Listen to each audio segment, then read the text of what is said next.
I created this little animation in Flash just to give you an example of what we're going for when it comes to this project that we're working on. So I have my animated stick figure, and I brought in a picture of a basketball that I got online.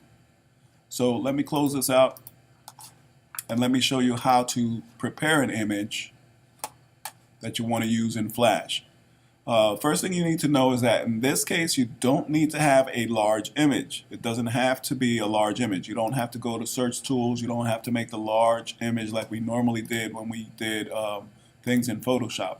As a matter of fact, we probably want it to be a little bit smaller. So I'm going to just look for a basketball image, and this one's only 340 by 340, and that's going to be just fine. So I'm going to click on the thumbnail first. It'll show up here, and then I'm going to go to View Image. And this is the image that I want. If I hold down the Control key on my keyboard and click on it, I'm going to be able to say pick Copy Image. And then I'm going to go to Photoshop and open up Photoshop. In Photoshop, I'm going to say File, New. And Photoshop's actually pretty smart. It automatically knows that I just copied something that's 340 by 340. And now I just got to name this thing B-Ball Flash. And I'm going to create this document. Now all I got to do is go to Edit and Paste, and there's my basketball. So I want this basketball to have a transparent background, so when I bring it into Flash and I start moving it around, it doesn't have a big square around it. I'm going to create another layer, go to this little icon up here, New Layer, click OK. Now I have a layer that's just transparent. This background with the white background I don't want, so I'm just going to delete it. I'm selecting it and I'm deleting it.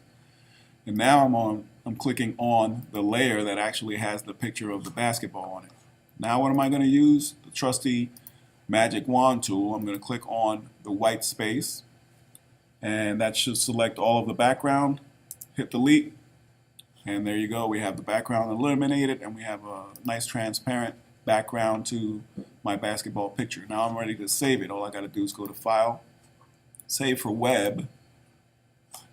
And the selection that you want here where it says presets is not JPEG like we've been using. We want it to say PNG24. That's the one that we want. We want to make sure that this is checked off right here where it says transparency, so that we got that nice transparent background. And then we're ready to save it. Now I happen to have this folder on my desktop that has a couple of videos that I've been putting together for you guys, and I'm going to save it in that same folder that's on my desktop, folder 01 Flash FL1 stick. And I'm going to go ahead and save this file in there. In the next video, we'll go ahead and import it into Flash and start to use it and animate it so that it's part of our project.